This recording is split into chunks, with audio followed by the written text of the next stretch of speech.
জাতীয় থেকে আন্তর্জাতিক প্রান্তিক জনপদ থেকে নগর চারপাশে ঠিক কী ঘটছে এই মুহূর্তে তা নিয়ে একজন এখন চারদিক সঙ্গে আছি আমি সিফাত শাহরিয়ার।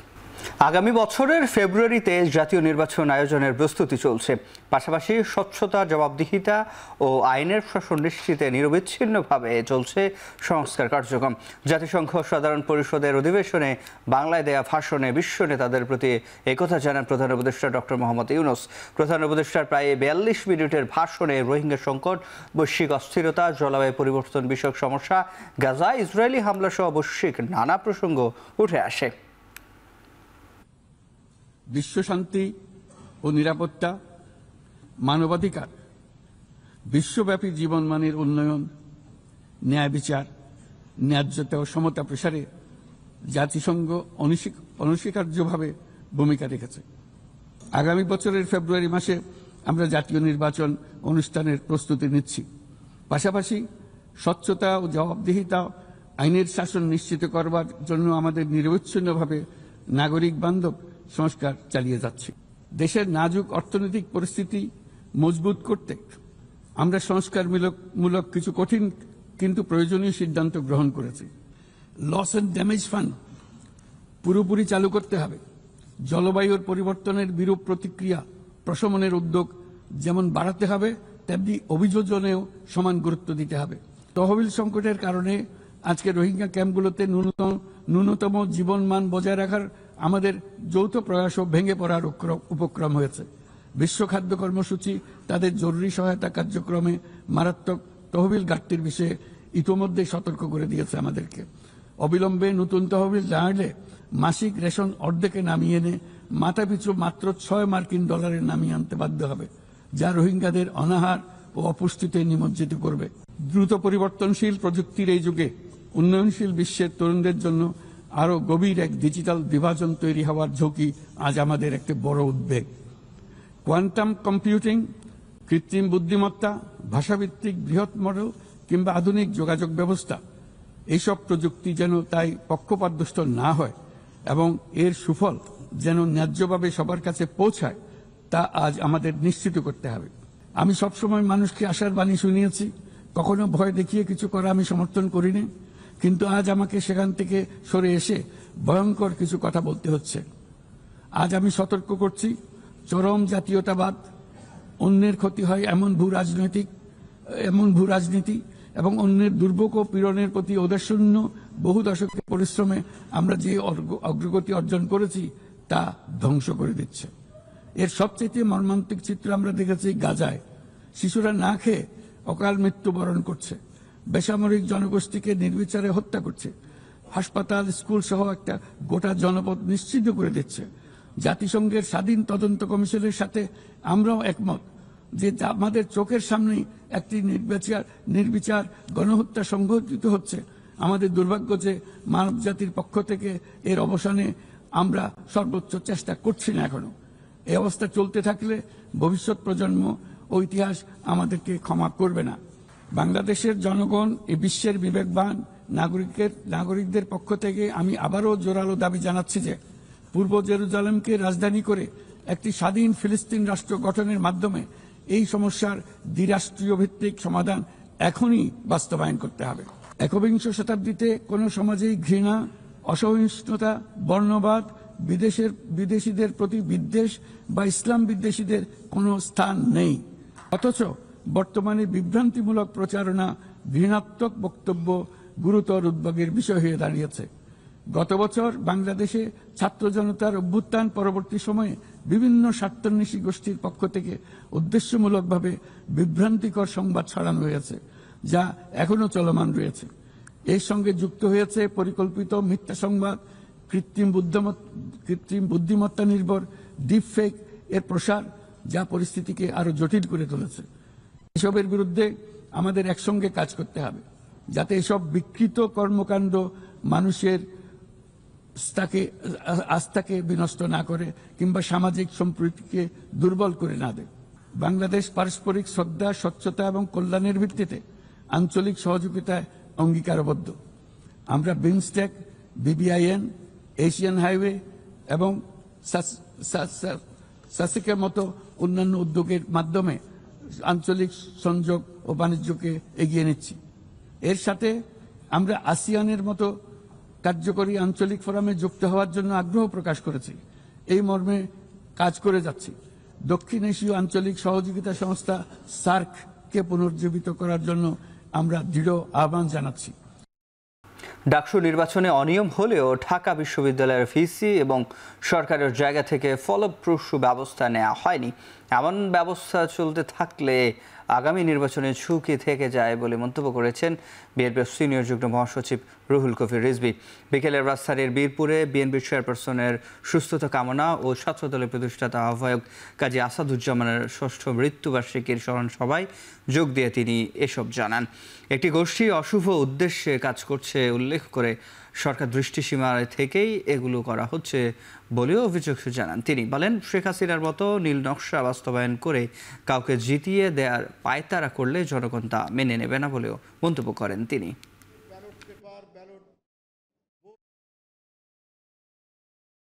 ডাকসু নির্বাচন হওয়া নিয়ে আমাদের কোনো বিতর্ক বা বিরোধ নেই, কিন্তু যে পদ্ধতিতে হয়েছে আমরা সেই পদ্ধতির বিরোধিতা করছি।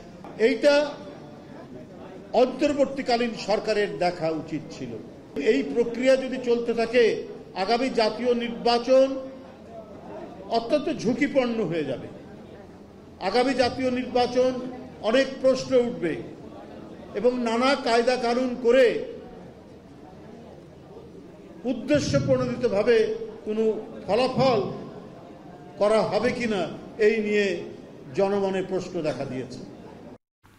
পিআর পদ্ধতিতে নির্বাচন সহ 5 দফা দাবিতে রাজধানী ও বিভাগীয় শহরের পর এবার জেলা উপজেলায় বিক্ষোভ কর্মসূচি পালন করেছে জামায়াতে ইসলামী।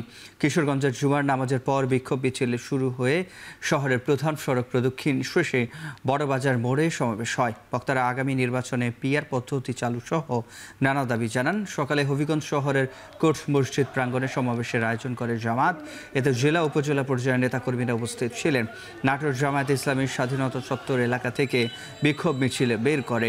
একই দাবিতে কুষ্টিয়ায় বিক্ষোভ মিছিল করেছে জামায়াত। অংশ নেয় জামায়াত সহ বিভিন্ন ইউনিটের কয়েক হাজার নেতাকর্মী। এছাড়া নেত্রকোনা, সিরাজগঞ্জ, নওগাঁ ও মেহেরপুরেও 5 দাবিতে বিক্ষোভ জামায়াতের বিভিন্ন পর্যায়ের নেতাকর্মীরা করেছেন।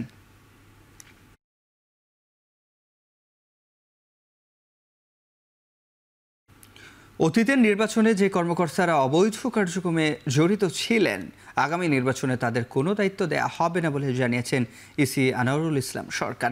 এছাড়াও জামায়াতের পিআর ও এনসিপির প্রতীক জটিলতা নির্বাচনে প্রভাব ফেলবে না বলেও জানান তিনি। সকালে চাঁপাইনবাবগঞ্জের শাটু হলে নির্বাচন নিয়ে কর্মশালায় একথা বলেন তিনি। যারা অতীতের নির্বাচনের সাথে অবৈধ কাজের সাথে সংশ্লিষ্ট ছিলেন তাদেরকে আমরা নির্বাচনী দায়িত্ব থেকে দূরে রাখব, তাদেরকে নির্বাচনী দায়িত্ব পালন করতে দিব না। পিআর পদ্ধতি এবং একটি দলের প্রতীক বরাদ্দ বিষয়ক প্রশ্ন এগুলো নির্বাচনের ক্ষেত্রে কোনো সমস্যার সৃষ্টি করবে না। নিখোঁজের 4 দিন পর তুরাগ থানা বৈষম্য বিরোধী ছাত্র আন্দোলনের সাবেক যুগ্ম আহ্বায়ক মাওলানা মামুনুর রশিদকে উদ্ধার করেছে তুরাগ থানা পুলিশ। দুপুর 2টার দিকে পূর্বাঞ্চলের 1 নম্বর সেক্টরের একটি মসজিদ থেকে তাকে অসুস্থ অবস্থায় উদ্ধার করে পুলিশ।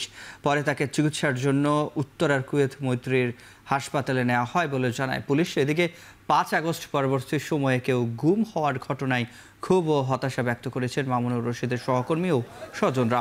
দ্রুত সময়ে মামুনের অন্তর্ধান রহস্য উন্মোচন করতে আইনশৃঙ্খলা বাহিনীর প্রতি আহ্বানও জানিয়েছেন তারা। একজন নিরপরাধ নিরীহ আলেম জুলাই যোদ্ধা এইভাবে অপহরণ হবে, গুমের শিকার হবে, এটা আমরা কল্পনাও করতে পারি নাই। আলহামদুলিল্লাহ ওনাকে জীবিত উদ্ধার করতে পেরে এবং পেয়ে আমরা সকলেই খুশি। গত ফেসিবাদ বিরোধী আন্দোলনের পূর্বে যা ছিল যে ওই সমাজ ব্যবস্থা আর বাংলাদেশে ফেরত আসবে না, এটা আমরা বিশ্বাস করি এবং আইন শৃঙ্খলা রক্ষাকারী বাহিনীকে ধন্যবাদ জানাই এই কারণে যে তারা অনেক দ্রুততার সাথে তাদের যে সক্ষমতা আছে সেই সক্ষমতা দিয়েই আজকে মামুন রশিদ সাহেবকে উদ্ধার করেছে।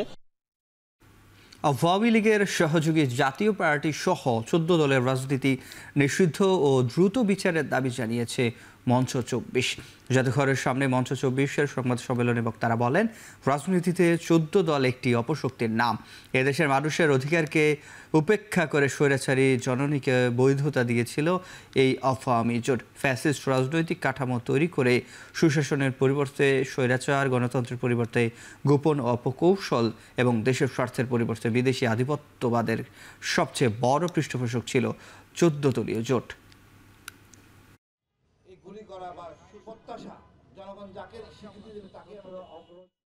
বিএনপি নির্বাচনের জন্য মাঠে নামবে কিনা পূজার পরে চূড়ান্ত সিদ্ধান্ত নেবে বলে মন্তব্য করেছেন দলটির স্থায়ী কমিটির সদস্য বাবু গয়েশ্বরচন্দ্র রায়। সন্ধ্যায় লালবাগে সনাতন ধর্মাবলম্বী ও পূজা কমিটির সদস্যদের সাথে মতবিনিময়ের সময় এসব কথা বলেন তিনি। পূজাকে কেন্দ্র করে কোনো রাজনৈতিক শক্তি খোলা পানিতে মাছ শিকার করার সুযোগ নিতে না পারে সে ব্যাপারে সজাগ থাকার আহ্বান জানান। আগামীতে বিএনপি থেকে যাকে মনোনয়ন দেওয়া হবে দলীয় নেতাকর্মীরা ঐক্যবদ্ধভাবে তার জন্যই কাজ করবেন সে আহ্বানও জানান তিনি।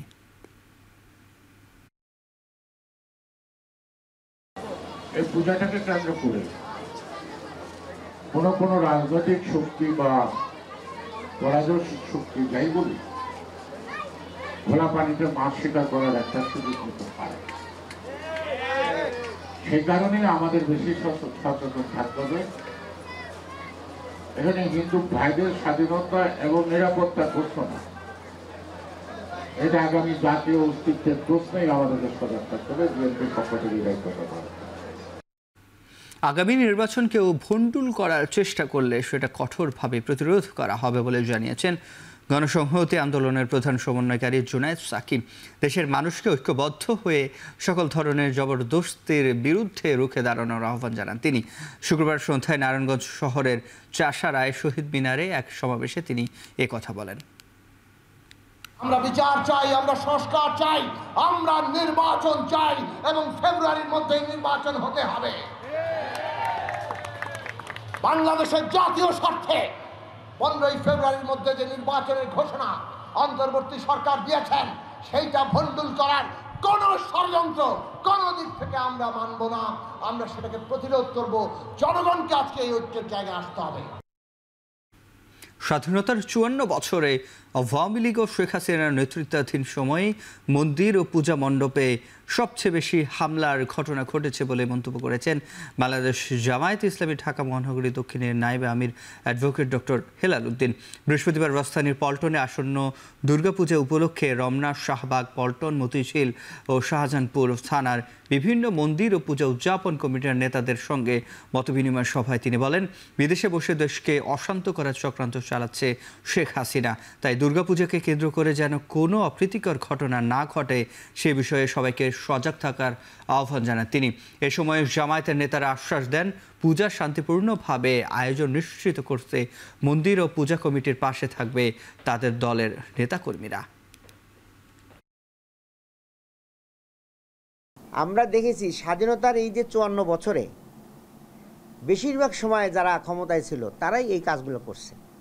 হ্যাঁ, এবং বিশেষ করে যারা এই যে এবার পালিয়ে গেল আর কি, শেখ হাসিনার দলবল সহজে পালিয়ে গেল, এরাই সবচেয়ে বেশি আপনাদের উপর নির্যাতন করছে। আমার ঈদে যদি কারোর পাহারা দিতে না হয়, আপনাদের পূজায় কেন পাহারা দিতে হবে? এই ধরনের আপনাদেরও সাহস থাকতে হবে। আর আমরাও আপনাদের পাশে থেকে এটাকে আরও মজবুত করব। এই বাংলাদেশ আগের কোনো বাংলাদেশ নয়, এটা নতুন বাংলাদেশ। এই বাংলাদেশে এই ধান্দাবাজদের কোনো ঠিকানা থাকবে না। সারা দেশে এবার মোট ৩৩,৩৫৫টি মণ্ডপে শারদীয় দুর্গা পূজা অনুষ্ঠিত হবে বলে জানিয়েছেন মহানগর সর্বজনীন পূজা কমিটি ও জাতীয় পূজা উদযাপন পরিষদ। সকালে রাজধানীর ঢাকেশ্বরী জাতীয় মন্দিরে সংবাদ সম্মেলনে জানানো হয়, শুধু ঢাকা মহানগরেই পূজা অনুষ্ঠিত হবে ২৫৯টি মণ্ডপে, যা আগের বছরের চেয়ে ৭টি বেশি। তারা অভিযোগ করেন, পূজা প্রস্তুতির মধ্যেই দেশের ১৩টি জেলায় প্রতিমা ও মন্দিরে হামলার ঘটনা ঘটেছে। তবে পরিস্থিতি নিয়ন্ত্রণে নিতে এরই মধ্যে আইনশৃঙ্খলা রক্ষাকারী বাহিনী কঠোর নিরাপত্তা ব্যবস্থা গ্রহণ করেছে।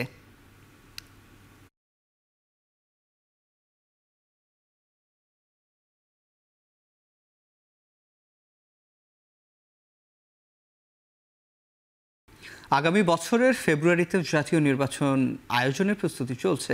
পাশাপাশি স্বচ্ছতা, জবাবদিহিতা ও আইনের শাসন নিশ্চিতে নিরবিচ্ছিন্নভাবে চলছে সংস্কার কার্যক্রম। জাতিসংঘ সাধারণ পরিষদের অধিবেশনে বাংলায় দেয়া ভাষণে বিশ্ব নেতাদের প্রতি একথা জানান প্রধান উপদেষ্টা ডক্টর মোহাম্মদ ইউনূস। অধিবেশনের আরও খবর জানতে চাই, নিউ ইয়র্কের জাতিসংঘ সদর দপ্তর থেকে যুক্ত হবেন আমাদের সহকর্মী মাহমুদ রাকিব। রাকিব, প্রধান উপদেষ্টার ভাষণের আর কি বার্তা ছিল, বা আপনি তো শুনেছেন সেখানে বসেই, বিস্তারিত জানাবেন। হ্যাঁ সিফাত, আমি এই মুহূর্তে ঠিক জাতিসংঘ সদর দপ্তরে ঠিক নেই, তার পাশেই যে হোটেল সেন্ট্রাল হায়াত, যেখানে প্রধান উপদেষ্টা এবং তার সফর সঙ্গীরা রয়েছেন, সেখানে রয়েছি। মূলত প্রধান উপদেষ্টা তার ভাষণের যদি আমি তিনটি ভাগ করি, একটি হলো আগামী জাতীয় সংসদ নির্বাচন নিয়ে কথা বলেছেন, আরেকটি হলো ডক্টর ইউনূসের সরকার গত 14 মাসে কি বাংলাদেশ পুনর্নির্মাণে উদ্যোগ নিয়েছেন, সংস্কার কমিশন করেছেন এবং রাজনৈতিক দলগুলো এই সংস্কার কমিশনের অধীনে আগামী রাজনৈতিক সরকার আসলে তারা দেশ চালাবেন, সেই কথাগুলো তিনি বলেছেন। এর বাইরে তিনি আন্তর্জাতিক ইস্যুতে শান্তির কথা বলেছেন, যুদ্ধ বন্ধের কথা বলেছেন, এর বাইরে রোহিঙ্গা ইস্যুতে কথা বলেছেন, জলবায়ু সম্মেলনের কথা বলেছেন। তো এবারের এই ভাষণ চলাকালীন সময় কিন্তু বাংলাদেশের শীর্ষ 3টি রাজনৈতিক দল বিএনপি, জামাত এবং এনসিপির 6 জন শীর্ষ নেতা ছিলেন। সেখানে ছিলেন এনসিপির সদস্য সচিব আখতার হোসেনও, যিনি কিনা জুলাই যে আন্দোলন, সেই আন্দোলনের সামনের সারির যোদ্ধা। এবং আজকের ডক্টর ইউনূসের ভাষণেও কিন্তু জুলাই বিষয়টি নতুন করে এসছে এবং তার ভাষণের জুলাই যে আন্দোলনের একটি আকাঙ্ক্ষা, সেটাও কিন্তু বারবার আমরা দেখেছি। আমার সঙ্গে এই মুহূর্তে যুক্ত হবেন এনসিপির সদস্য সচিব আখতার হোসেন। আমরা একটু তার কাছে শুনবো, তিনি যেহেতু আজকের এই ভাষণ চলাকালীন সময় ছিলেন। একটু জানতে চাইবো যে, প্রথমে বলতে চাই, রাজনৈতিক দল হিসেবে আপনারা তার এই ভাষণে কতটুকু সন্তুষ্ট হয়েছেন, কোনো বার্তা পেয়েছেন কিনা নির্বাচনের? প্রফেসর ইউনূস তার ভাষণের মধ্য দিয়ে সত্যিকার ভাবেই বাংলাদেশকে প্রতিনিধিত্ব করতে পেরেছেন বলেই আমরা মনে করি।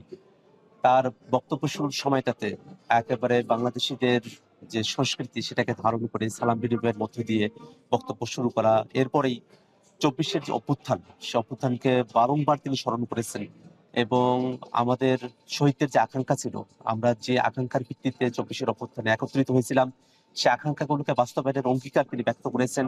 সংস্কারের যে উদ্যোগগুলো সরকার গ্রহণ করেছে, বিশেষত রাষ্ট্র কাঠামোর ক্ষেত্রে, যাতে বাংলাদেশে আর কখনোই কোনো ফেসিবাদ ফিরে আসতে না পারে, স্বৈরশাসন ফিরে আসতে না পারে, যাতে করে যারা ক্ষমতায় আসবেন তারা যেন কর্তৃত্ব পরায়ণ না হয়ে ওঠেন, যাতে করে বাংলাদেশে এমন একটা গণতান্ত্রিক ব্যবস্থা থাকে যেখানে সকলের মত প্রকাশের স্বাধীনতা থাকে, এমন একটা রাষ্ট্র কাঠামো বিনির্মাণের যে শপথ, সেটা তিনি ব্যক্ত করেছেন। এবং এই কথাও বলেছেন যে সামনে যে বা যারাই তারা ক্ষমতায় আসুক বা সরকার গঠন করুক না কেন, তারা যেন এই সংস্কারের উদ্যোগগুলো থেকে বিচ্যুত না হয়, সে অঙ্গীকার ব্যক্ত করার কথা তিনি এখানে আবারও বলেছেন।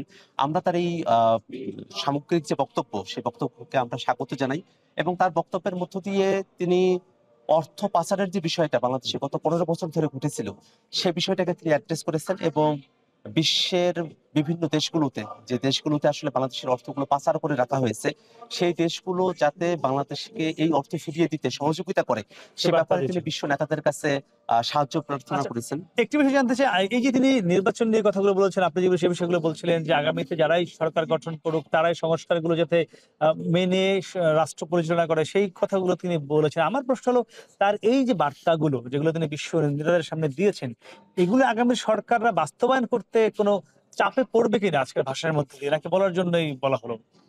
আমরা মনে করি যে ডক্টর মোহাম্মদ ইউনূসের আজকের এই সংস্কারের উদ্যোগগুলোকে পুনর্ব্যক্ত করার মধ্য দিয়ে বাংলাদেশের রাজনৈতিক যে দলগুলো আছে, তাদের সংস্কারের প্রতি যে অঙ্গীকার, সেটাকে আরো শক্ত করবে বলেই আমাদের কাছে মনে হয়। আমরা মনে করি যে বাংলাদেশের সংস্কারের বিষয়ে যে ঐক্যমত্য তৈরি হয়েছে জাতিগতভাবে, তার বাইরে যদি কোনো দল যাওয়ার চেষ্টাও করে ভবিষ্যতে, তাহলে তারা জনসমর্থন পাবে না এবং তাদেরকে জনবিচ্ছিন্ন হয়ে পড়তে হবে।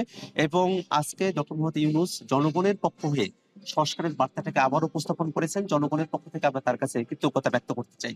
আচ্ছা, আর শেষ প্রশ্ন হলো, এখানে যে বেশ কিছু অপ্রীতিকর ঘটনা ঘটেছে বিমানবন্দর থেকে পরবর্তী নানান সময় ধাপে ধাপে, তার একটি কি চূড়ান্ত বিহিত আপনারা বাংলাদেশ ফিরে যাওয়ার আগে যুক্তরাষ্ট্রে অন্তত করে যেতে চান কিনা, বা সেই প্রত্যাশা সরকারের কাছে আপনারা রেখেছেন কিনা?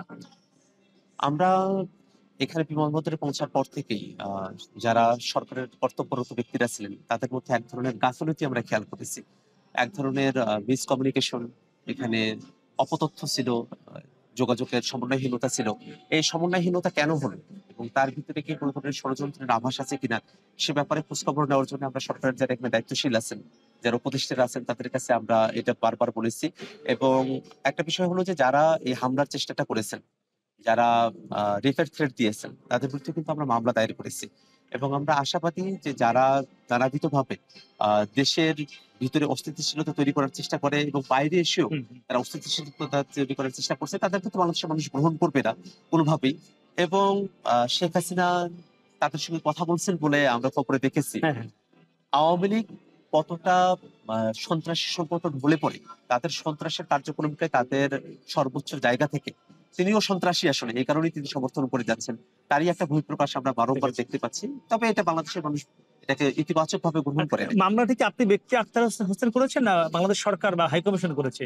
আমি ব্যক্তিগতভাবেই মামলাটা করেছি একেবারে এয়ারপোর্টের পাশের যে প্রিসিংক্ট, যেটাকে এখানকার ভাষায় প্রিসিংক্ট বলা হয়, বাংলাদেশে যেটাকে পুলিশ স্টেশন বলা হয়, সেখানে গিয়ে আমি মামলা দায়ের করেছি। নাম উল্লেখ করেছেন? নাম উল্লেখ করে 2 জনের নাম আমরা উল্লেখ করেছি এবং বাকি আরো যারা ছিল তাদের ব্যাপারে আমরা বলেছি। যে ভিডিও গুলো আমাদের কাছে ছিল সেগুলো আমরা তাদের কাছে সরবরাহ করেছি এবং তারাও আসলে সিসিটিভি ক্যামেরার ফুটেজ বিশ্লেষণ করে তাদেরকে শনাক্ত করবেন বলে আমাদেরকে আশ্বস্ত করেছে। জি, আপনাকে অসংখ্য ধন্যবাদ। তো আমরা কথা বলছিলাম জাতীয় নাগরিক পার্টি এনসিপির সদস্য সচিব, তার সঙ্গে তিনি কিন্তু বলছিলেন যে ডক্টর ইউনূসের আজকের এই ভাষণটি মূলত ভাষণের বাইরেও একটি রাজনৈতিক দলগুলোকে যারা আগামীতে সরকার গঠন করবে তাদের একটি কিন্তু প্রেসারে রাখবে যাতে দেশ সঠিক পথে চলে এবং সংস্কারের বিষয়গুলোকে সামনে রেখে গিয়ে চলতে পারে। তা আমার কাছে এই ছিল সবশেষ। জাতিসংঘ সাধারণ পরিষদের অধিবেশনে আজ বাংলায় ভাষণ দিয়েছেন ডক্টর মোহাম্মদ ইউনূস। তার প্রতিক্রিয়া জানাচ্ছিলেন এনসিপি নেতা আখতার হোসেন, সেটি জানাচ্ছিলেন আমাদের সহকর্মী মাহমুদ রাকিব। রাজশাহী বিশ্ববিদ্যালয়ের শিক্ষক লাঞ্ছিতের ঘটনায় বিচারের দাবিতে শাটডাউন কর্মসূচি উপাচার্যের আশ্বাসে স্থগিত করেছে university teachers association of Bangladesh, ইউট্যাবের রাজশাহী বিশ্ববিদ্যালয় শাখা। বিকেলে বিশ্ববিদ্যালয়ের জুবেরি ভবনের শিক্ষক লাউঞ্জে সংবাদ সম্মেলনে ঘোষণা দেয় শিক্ষকদের সংগঠনটি। সংবাদ সম্মেলনে সংগঠনটির রাজশাহী বিশ্ববিদ্যালয় শাখার সভাপতি প্রফেসর ডক্টর মোহাম্মদ মামুনুর রশিদ জানান, বৃহস্পতিবার বিশ্ববিদ্যালয় প্রশাসন, ইউট্যাব, জাতীয়তাবাদী শিক্ষক ফোরাম এবং জিয়া পরিষদের শিক্ষকদের মধ্যে চলমান কর্মবিরতি সম্পর্কে বিস্তারিত আলোচনা হয়।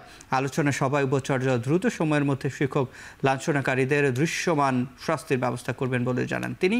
এ কারণে আসন্ন রাষ্ট্র নির্বাচন কার্যক্রম স্বাভাবিক রাখার লক্ষ্যে 28 সেপ্টেম্বর থেকে ইউট্যাবের শাটডাউন কর্মসূচি স্থগিত করা হয়েছে বলে জানান professor doctor Mohammad Mamunur Rashid.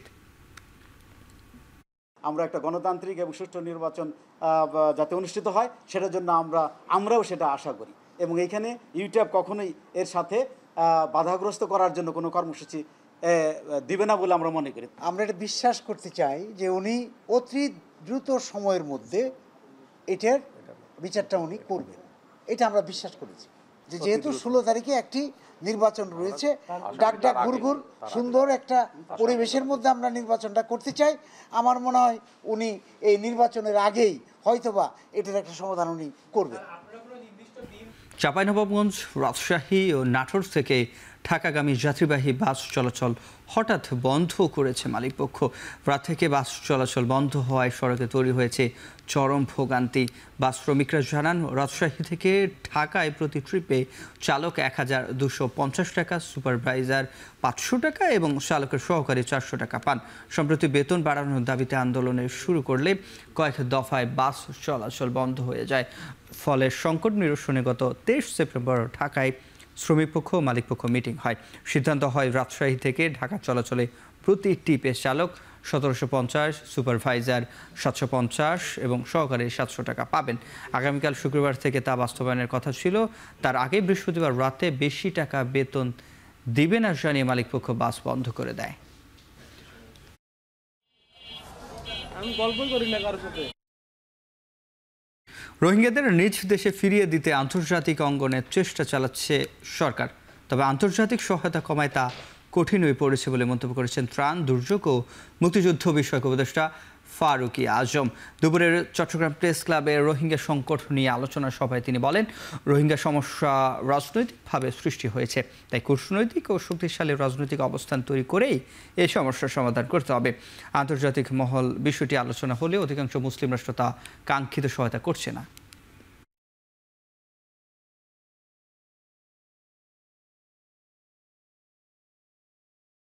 Donor কান্ট্রিগুলোর থেকে যদি এইড কমে যায় তাহলে বড় ধরনের একটা সংকট সৃষ্টি হতে পারে। সেই সংকট মোকাবেলাও আমাদেরকে শঙ্কিত করে রাখছে, যার জন্য আমরা অনেক বেশি সোচ্চার কণ্ঠে বিশ্ব মঞ্চে নানানভাবে চেষ্টা করছি যাতে এই সংকটটার ব্যাপারে তাদের দৃষ্টিটা যেন আবার আমরা ফিরিয়ে আনতে পারি। হবিগঞ্জের বানিয়াচংয়ে তুচ্ছ ঘটনাকে কেন্দ্র করে সংঘর্ষে অন্তত ৩০ জন আহত হয়েছেন। দুপুরে তারাসই গ্রামের কুদরত মিয়ার ছেলে থানের সারার আটি বাঁধার জন্য ঝোপ থেকে বেত কাটতে যায়। সে সময় হাসান মিয়ার সাথে বাক বিতণ্ডার সূত্রপাত হয়। এক পর্যায়ে তা হাতাহাতি এবং পরে সংঘর্ষের রূপ নেয়। এতে উভয় পক্ষের অর্ধ শতাধিক লোক ধাওয়া পাল্টা ধাওয়ায় জড়িয়ে পড়ে। এতে অন্তত ৩০ জন আহত হন। আহতদের বানিয়াচং ও আজমিরিগঞ্জ উপজেলা স্বাস্থ্য কমপ্লেক্সে ভর্তি করা হয়। খবর পেয়ে পুলিশ ও সেনাবাহিনীর একটি দল ঘটনাস্থলে গিয়ে পরিস্থিতি নিয়ন্ত্রণে আনে। দেশে নদী উদ্ধারে কোনো উদ্যোগ নেই, তবে নদী ধ্বংসের জন্য সবার মধ্যে সম্মিলিত প্রচেষ্টা আছে বলে মন্তব্য করেছেন অধ্যাপক ডক্টর আনু মোহাম্মদ। তার মতে সরকারি নানা প্রকল্প নদী ধ্বংস করছে, তাই নদী উদ্ধারে সরকারের ভেতরের লোকদের জবাবদিহিতার মধ্যে নিয়ে আসার আহ্বান জানান তিনি। সকালে জাতীয় প্রেস ক্লাবে আন্তঃসীমান্ত নদী এবং নদী সংস্কৃতি সংখ্যার মোড়ক উন্মোচন শীর্ষক আলোচনা সভায় তিনি এই আহ্বান জানান। এ সময় তিনি নদী বিপর্যয়ের ৩টি কারণের একটিকে প্রতিবেশী দেশ ভারত বলে উল্লেখ করেন। এছাড়াও দূষণ ও উন্নয়ন দর্শনকে তিনি নদী ধ্বংসের কারণ হিসেবে উল্লেখ করেন। সভায় উপস্থিত অন্যান্য বক্তারা বলেন, ৫০ বছরের বেশি সময় ধরে যৌথ নদী কমিশন কোনো ভূমিকা পালন করেনি। এছাড়া সরকার বিভিন্ন বিষয়ে সংস্কারের কথা বললেও নদী নিয়ে তেমন তাদেরকে কোনো উদ্যোগ নিতে দেখা যায়নি বলে মন্তব্য করেন তিনি। এই দখল দূষণের ক্ষেত্রে অন্যান্য ক্ষেত্রে জাতীয় ঐক্য নাই, নদী উদ্ধারের ক্ষেত্রে জাতীয় ঐক্য নাই, কিন্তু নদী ধ্বংসের ক্ষেত্রে, নদী বিনাশের ক্ষেত্রে একটা ব্যাপক জাতীয় ঐক্য আমরা দেখতে পাচ্ছি। আমরা এই যে কিছুদিন আগে পাথর উত্তোলনের ক্ষেত্রে দেখলাম, এইরকম জাতীয় ঐক্য আপনারা অন্য কোথাও পাবেন না। আপনি আওয়ামী লীগ ছিল, সেখানে বিএনপি ছিল, জাতীয় পার্টি ছিল, এনসিপি ছিল, জামাতে ইসলামী ছিল, আমলারা ছিল, পুলিশ ছিল, সম্মিলিত একটা উদ্যোগের মধ্যে দিয়ে তারা নদী বিধ্বংসী তৎপরতাগুলো চালাচ্ছিল। বাংলাদেশের জলসীমায় ভারতীয় জেলেদের মাছ শিকার বন্ধ ও মা ইলিশ সংরক্ষণে সরকারের নিষেধাজ্ঞার সময় পরিবর্তনের দাবিতে নোয়াখালীতে জেলেরা মানববন্ধন ও বিক্ষোভ করেছেন। দুপুরে হাতিয়ার কাজুর বাজার ঘাটে বিক্ষোভ ও মানববন্ধন অনুষ্ঠিত হয়। এ সময় জেলেরা বলেন, মা ইলিশ সংরক্ষণে বাংলাদেশ ও ভারত আলাদা সময়ে নিষেধাজ্ঞা দেয়। এতে বাংলাদেশ অংশের নিষেধাজ্ঞা চলাকালে ভারতীয় জেলেরা জলসীমায় ঢুকে মাছ শিকার করে। এছাড়া বাংলাদেশে যে সময় নিষেধাজ্ঞা দেওয়া হয় সে সময় ইলিশের ডিম থাকে না, এতে নিষেধাজ্ঞা কোনো কাজে আসে না। তাই মা ইলিশের প্রজনন নিশ্চিতে বাংলাদেশ ও ভারতের একই সময়ে নিষেধাজ্ঞা দেওয়ার দাবি জানান জেলেরা। এর আগে গত বছর জেলে ও মৎস্য খাত সংশ্লিষ্টদের দাবির মুখে 12 অক্টোবর থেকে নিষেধাজ্ঞা শুরু হয়, তবে এই বছর সে সময় এগিয়ে 3 অক্টোবর করা হয়েছে।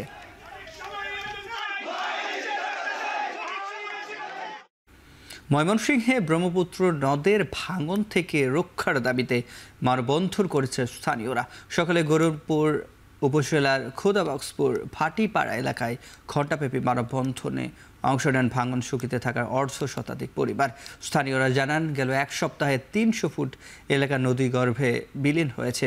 বাড়িঘর ও ফসলের জমি হারিয়ে গ্রাম ছাড়া কয়েক হাজার মানুষ। ভাঙন ঝুঁকিতে এলাকার একমাত্র শিক্ষা প্রতিষ্ঠানটি মানববন্ধনে বক্তারা অভিযোগ করেন, গেল 2 যুগে 3 কিলোমিটার এলাকা ব্রহ্মপুত্রের গর্ভে বিলীন হলেও কার্যকর পদক্ষেপ নেওয়া হয়নি। এছাড়া অবৈধ অপরিকল্পিত বালু উত্তোলনের কারণে নদের পাড়ে ভাঙন দেখা দিয়েছে বলে অভিযোগ স্থানীয়দের। শরৎ এনে দেয় এক অনুভব, চারদিকে শুভ্রতা, কাশফুল ও এই আবহাওয়া জনজীবনে বুলিয়ে দেয় স্নিগ্ধ পরশ। নতুন প্রজন্ম খুঁজে পায় প্রকৃতির সঙ্গে তাদের সংযোগ। শুক্রবার ঢাকা বিশ্ববিদ্যালয়ের চারুকলা অনুষদের বকুলতলায় ষড়ঋতু উদযাপন জাতীয় কমিটির অনুষ্ঠানে আশা বক্তারা এই কথা বলেন ষড়ঋতুর নাগরদোলায় এখন চলছে শরৎকাল। রোদ বৃষ্টির লুকোচুরির এই সময়ে নগরবাসীকে স্মরণ করিয়ে দিতে শরৎ উৎসবের আয়োজন। এ সময় দেশীয় সংস্কৃতির নানা দিক ফুটিয়ে তোলা হয়। শরতের শুভ্রতা প্রকৃতি ও মানুষের মাঝে ছড়িয়ে দেয় এই আয়োজনের মূল লক্ষ্য বলে জানান আয়োজকরা।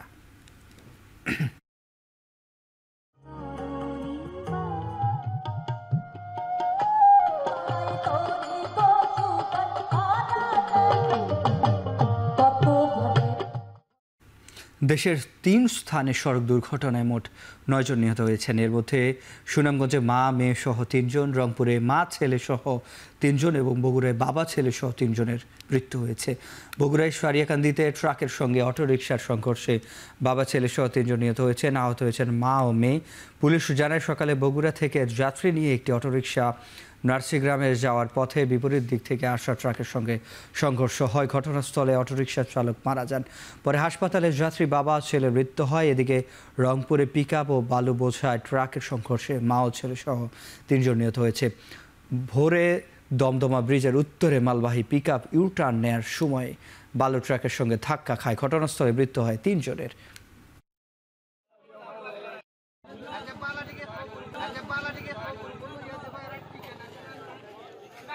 আগামী 3 অক্টোবর মধ্যরাত থেকে নিষিদ্ধ হচ্ছে ইলিশ মাছ আহরণ, সংরক্ষণ ও বেচাকেনার সকল কার্যক্রম। এরই মধ্যে দুর্গাপূজাকে সামনে রেখে এই সময় বাজারে সরবরাহ বেড়েছে ইলিশের, কিন্তু দাম চড়া। বিক্রেতারা বলছেন গত কয়েক দিনের তুলনায় ছোট জাতের ইলিশ মাছের দাম কেজিতে 100 থেকে 150 টাকা কমেছে, কিন্তু বড় ইলিশ মাছের দাম 1 টাকাও কমেনি। যা নিয়ে শুধু সাধারণ ক্রেতারাই নন, অনেক খুচরা ব্যবসায়ী ইলিশের চড়া দাম নিয়ে অসন্তুষ্ট। 1 কেজি ওজনের ইলিশ বিক্রি হচ্ছে 2300 থেকে 2400 টাকা, 900 গ্রাম ওজনের ইলিশ বিক্রি হচ্ছে 2000 টাকা, আর এর চেয়ে কম ওজনের ইলিশও বিক্রি হচ্ছে বিভিন্ন দামে। তবে অন্যান্য মাছ যেমন রুই, কাতলা, চিংড়ি সহ অন্যান্য মাছের দাম কমেছে 100 থেকে 200 টাকা পর্যন্ত। দাম বাড়তি রয়েছে প্রতিটি সবজিরও। সবচেয়ে বেশি দাম করলা ও বেগুনের। কাঁচামরিচ কেজি প্রতি বিক্রি হচ্ছে 200 টাকা কেজিতে। এই যে রুই, কাতলা যা কিছু সব কেজি প্রতি 100 টাকা পাচ্ছে। আর ইলিশ মাছ যেটা কথা বলছেন, ইলিশ মাছ এবার কম, মাছই কম। আরেক বছর যেভাবে আমদানি হয় এই 4 ভাগের 1 ভাগ মাছ না। দামটা কমা উচিত, কারণ আমাদের 1 কেজি ইলিশের মূল্য 2500 টাকা বা 2000 টাকা, এটা অনেক বেশি আমাদের তুলনায়। বাজার মূল্যের ক্ষেত্রে ইনফ্লেশন দিন দিন বেড়ে যাচ্ছে। আশা করছিলাম ইনফ্লেশনটা কমবে, কিন্তু ইনফ্লেশন কমে নেই। সরবরাহ কমায় ও বৈরী আবহাওয়ায় সারা দেশে বাড়তি সবজির দাম। এদিকে পূজার আগে বাজারে চড়া ইলিশ সহ অন্যান্য মাছের দাম, এছাড়া বাড়তি মুরগি ও ডিমের দামও। নেত্রকোনায় বাজারে উঠতে শুরু করেছে শীতকালীন আগাম জাতের সবজি। তবে এখনও সরবরাহ না থাকায় বেশিরভাগ সবজি বিক্রি হচ্ছে 50 থেকে 60 টাকার মধ্যে। এখনও স্থানীয় সবজি না আসায় বাজার এখনও ঊর্ধ্বমুখী বলছেন বিক্রেতারা। আর সরবরাহ কমায় ও বৈরী আবহাওয়ায় সপ্তাহ ব্যবধানে ময়মনসিংহে চড়া সবজির বাজার 60 থেকে 80 টাকার নিচে মিলছে না কোনো সবজি। এদিকে চট্টগ্রামের বাজারে পূজার আগে চড়া ইলিশ সহ অন্যান্য মাছের দাম সরবরাহের চেয়ে চাহিদা বাড়ায় দাম বাড়তি বলছেন ব্যবসায়ীরা। 1 কেজি ওজনের ইলিশ বিক্রি হচ্ছে 2200 থেকে 2500 টাকায়। এদিকে বগুড়ায় বাড়তি মুরগি ও ডিমের দাম। তবে দুর্গাপূজার কারণে খুলনায় বেড়েছে ফলের চাহিদা এবং সরবরাহ ভালো থাকায় কমেছে দাম। প্রায় সব ধরনের ফল কেজিতে কমেছে 50 থেকে 100 টাকা পর্যন্ত। কাঁচামালের আমদানি কম হন, মেঘ গাদলার লেগে আমদানি একবারে কম, এটা লেগে একটু আগের থেকে একটু বাড়ছে হালকা। অন্যান্য বাজারের তুলনায় এখানে দামটা একটু বেশি প্রত্যেকটা আইটেমে। ফলের দাম আগের থেকে অনেক কমছে, সামনেও সিজন আসতেছে, শীতকালে হলো ফলের সিজন, এখন পূজা উপলক্ষে তো ফল ভালোই চলে।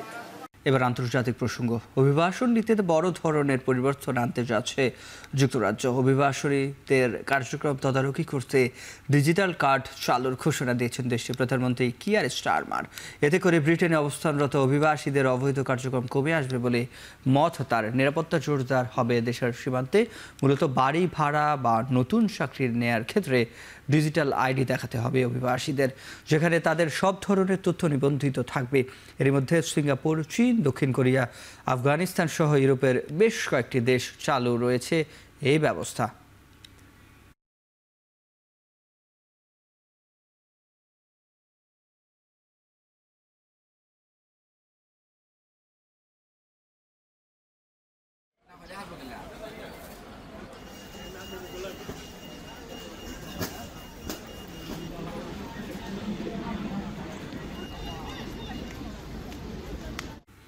মার্কিন কোনো প্রতিষ্ঠানের কাছে চীনা ভিডিও শেয়ারিং অ্যাপ টিকটকের মালিকানা হস্তান্তরের বিষয়ে একটি নির্বাহী আদেশে স্বাক্ষর করেছেন যুক্তরাষ্ট্রের প্রেসিডেন্ট ডোনাল্ড ট্রাম্প।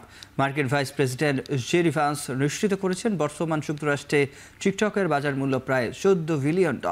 তবে মালিকানা হস্তান্তর করতে হলে চীন সরকার ও মালিকানাধীন প্রতিষ্ঠান বাইট ডান্স অনুমোদনের প্রয়োজন হবে। অনুমোদন মিললে যুক্তরাষ্ট্রের অভ্যন্তরীণ নিরাপত্তার শর্ত মেনে টিকটকের 65% শেয়ারের মালিকানা নিতে পারবে যে কোনো মার্কিন প্রতিষ্ঠান। এ বিষয়ে বেজিং এখন পর্যন্ত কোনো মন্তব্য না করলেও মার্কিন প্রেসিডেন্টের দাবি চীনের শি জিনপিং নিজে এই চুক্তির বিষয়ে আগ্রহ প্রকাশ করেছেন। সুপার টাইফুন রাগাসার প্রভাব এখনও কাটিয়ে উঠতে পারেনি তাইওয়ান। দুর্যোগটির আঘাতে তাইওয়ানের প্রাণ হারিয়েছে অন্তত 17 জন। এখনও নিখোঁজ রয়েছে অনেকে। রাগাসার সবচেয়ে বেশি ক্ষতিগ্রস্ত তাইওয়ানের পূর্বাঞ্চলীয় প্রদেশ হুয়ালিয়ান। পানি নামতে শুরু করায় ভেসে উঠেছে ধ্বংসের চিত্র। এদিকে রাগাসার ক্ষতি কাটিয়ে উঠতে না উঠতেই বুয়ালয় নামে নতুন আরেকটি গ্রীষ্মকালীন ঝড়ের পূর্বাভাস দিয়েছে ফিলিপিন্সের আবহাওয়া বিভাগ। শুক্রবার ফিলিপিন্সের বৃহত্তম দ্বীপ লুইন্স অতিক্রম করার সময় বুয়ালয়ের আঘাতে কমপক্ষে 4 জন মারা গেছে। এর মধ্যে বাতিল করা হয়েছে অঞ্চলটির ফ্লাইট চলাচল বন্ধ ঘোষণা করা হয়েছে। শিক্ষা প্রতিষ্ঠান ক্ষতি এড়াতে রাজধানীর ম্যানিলার অসংখ্য মানুষ ঘরবাড়ি ছেড়ে আশ্রয়কেন্দ্রে অবস্থান নিয়েছেন। যুক্তরাষ্ট্রের টাওয়ার হ্যামলেটস মেয়র কাপ ক্রিকেটের পর এবার মেয়র কাপ ফুটবলেও চ্যাম্পিয়ন হয়েছে লন্ডন স্পোর্টিভ। মাইল অ্যান্ড স্টেডিয়ামে ফাইনাল ম্যাচে ভার্নাডো এফসিকে 2-1 গোলে হারিয়েছে টুর্নামেন্টের অপরাজিত চ্যাম্পিয়ন হয় লন্ডন স্পোর্টিভ এফপি। প্রথমবারের মতো মেয়র কাপে অংশ নিয়ে টুর্নামেন্টের বাজিমাত করে ব্রিটিশ বাংলাদেশিদের পরিচালিত এই ক্লাবটি। এর আগে গেল সপ্তাহে মেয়র কাপ ক্রিকেটেও অপরাজিত চ্যাম্পিয়ন হওয়ার গৌরব অর্জন করে লন্ডন স্পোর্টিভ। এমনকি চলতি বছর টাওয়ার হ্যামলেটের কাউন্সিল আয়োজিত ভিওলেন ব্যাডমিন্টন প্রতিযোগিতায় চ্যাম্পিয়ন হয় লন্ডন স্পোর্টিভ ব্যাডমিন্টন ক্লাব। ক্লাবের ফাউন্ডার সাংবাদিক ইব্রাহিম খলিল জানান, মাত্র 6 সদস্য নিয়ে লন্ডন স্পোর্টিভ 2017 সালে যাত্রা শুরু করে। বর্তমানে 2 শতাধিক খেলোয়াড়ের বিশাল সংগঠন এটি। ফিলিস্তিনকে রাষ্ট্র হিসেবে স্বীকৃতি দেওয়ার পদক্ষেপকে নিছক পাগলামি বলে মন্তব্য করেছেন ইসরায়েলের প্রধানমন্ত্রী বেনিয়ামিন নেতানিয়াহু। শুক্রবার জাতিসংঘ সাধারণ পরিষদে অধিবেশনে দেওয়া বক্তব্যে তিনি এই মন্তব্য করেন। এমনকি যুক্তরাজ্য, ফ্রান্স সহ যেসব মিত্র দেশ ফিলিস্তিনকে রাষ্ট্র হিসেবে স্বীকৃতি দিয়েছেন তারাও সমালোচনা করেছেন তিনি। এমনকি একটি গোপন কথা জানাতে চান উল্লেখ করে নেতানিয়াহু বলেন যে মিত্ররা প্রকাশ্যে নিন্দা জানান, ব্যক্তিগতভাবে তাদের অনেকে ধন্যবাদও জানান। এছাড়াও গণহত্যার দাবিকে মিথ্যা অভিযোগে আখ্যা দিয়ে নেতানিয়াহু বলেন, গাজায় বেসামরিক নাগরিকদের লক্ষ্যবস্তু করেছে না ইসরায়েল। এমনকি অভিশাপ শিরোনামে একটি মানচিত্র উছিয়ে ধরে ইরানকে অঞ্চলীয় স্থিতিশীলতা এবং ইসরায়েলি অস্তিত্বের জন্য হুমকি হিসাবেও মন্তব্য করেছেন নেতানিয়াহু। এই নেতানিয়াহুর অধিবেশন কক্ষের পোডিয়াম দাঁড়াতেই তার বক্তব্য প্রত্যাখ্যান করে বাইরে বেরিয়ে যান অনেক দেশের প্রতিনিধি।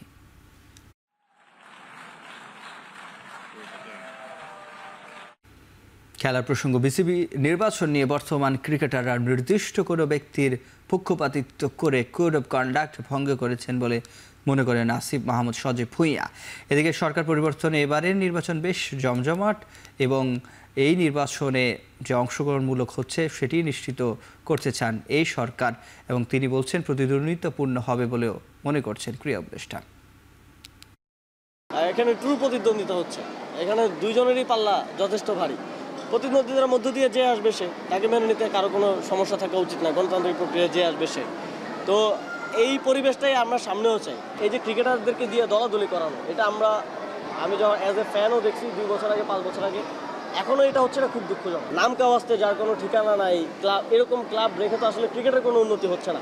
শুধু আপনি একটা কাউন্সিলর হিসেবে ভোট দেওয়ার জন্য একটা ক্লাব করছেন, এটা তো কোনো পয়েন্ট মেক করেন। আপনার ক্লাব থেকে যদি ভালো ভালো প্লেয়ার না বের হয়ে আসে, আপনার যদি চ্যানেল তৈরি না হয়, আপনি যদি ইনভেস্ট না করেন প্রপারলি না খেলেন, তাহলে তো এই ক্লাব রাখার কোনো আসলে মানে হয় না।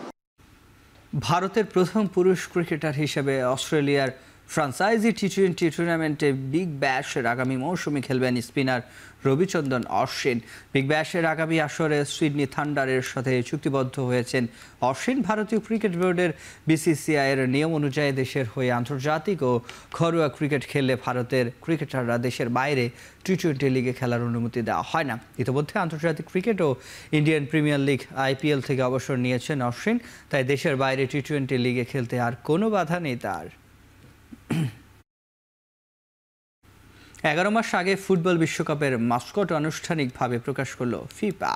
বিশ্বকাপে থাকছে 3টি মাস্কট, এই ত্রয়ী, যেখানে প্রত্যেকে বিশ্বকাপের 3টি দেশকে প্রতিনিধিত্ব করে। ক্লাচ একটি খেলা প্রতিযোগিতার প্রতিনিধিত্ব করে।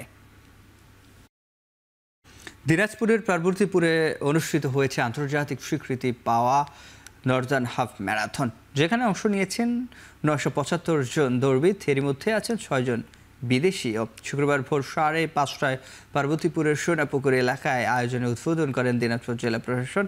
পরে শুরু হয় ম্যারাথন। একই উপজেলার বিলাইচন্ডী ইউনিয়নের কৈপুলিক গ্রামে ঘুরে আবার সোনাপুকুর এলাকায় গিয়ে শেষ হয় প্রতিযোগিতা। 3 ক্যাটাগরির এই দৌড়ে অংশ নেন নারী, শিশুসহ নানা বয়সী মানুষ। অংশগ্রহণকারীরা বলছেন, ম্যারাথনে হার কিংবা জিত নয়, বরং প্রাকৃতিক পরিবেশে এমন আয়োজনে উচ্ছ্বাস প্রকাশ করেন তারা। উত্তরবঙ্গের সবচেয়ে বড় এই ম্যারাথন প্রতিযোগিতায় আয়োজন করেছে সৈয়দপুর রানার্স নামের একটি সংগঠন। শেষ করছি এখন চারদিকে। এখন টেলিভিশন ওয়েবসাইটে দেখতে ভিজিট করুন www.এখন.tv, ফেসবুকে দেখতে ভিজিট করুন facebook.com/tv.এখন, ইউটিউবে দেখতে ভিজিট করুন youtube.com/c/এখন TV।